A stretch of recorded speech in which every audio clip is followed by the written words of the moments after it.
Most people think of Warhol as a pop artist, lighthearted, about consumer goods, a Coca-Cola, some Campbell's soup, a Brillo box.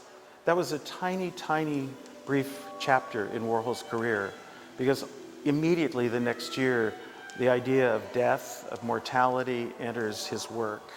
Warhol came from a very poor working class family.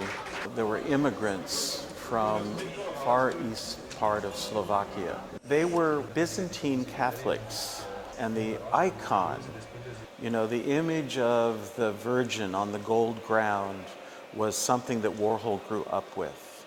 In 1962, he decided to do a picture of Marilyn Monroe, and I think he treated her as an icon.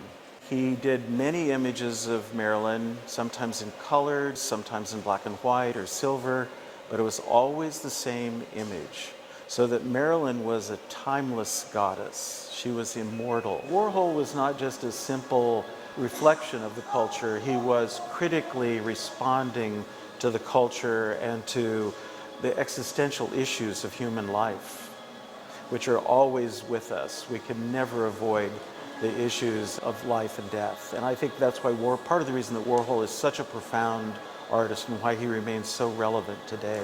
So here we're looking at a portrait of a woman named Ethel Skull. Andy took her to Times Square and told her, be happy, be sad, be pensive, be flamboyant, and then assembled a group of these portraits by silk screening them on canvas with different colored grounds and made a multiple portrait of Ethel Skull. So Ethel would be just as famous as Marilyn or Liz. And I think this is the birth of our culture that we're immersed in right now. The obsession with the selfie, with the Instagram, with creating an identity out of the image of oneself. Well, we're standing in front of a series that Warhol did in 1964 called The Most Wanted Men. And these come from a New York police bulletin of criminals that the police felt were the most important to try to catch, to put in jail, that they were the most dangerous ones. So I think by making the Most Wanted Men from the police bulletin, the subject was a sort of counterpoint or a kind of metaphor for his own identity as a gay man, that he was a criminal, that he was an outsider. So the idea of again, identity is a very profound, fundamental issue in Warhol's work.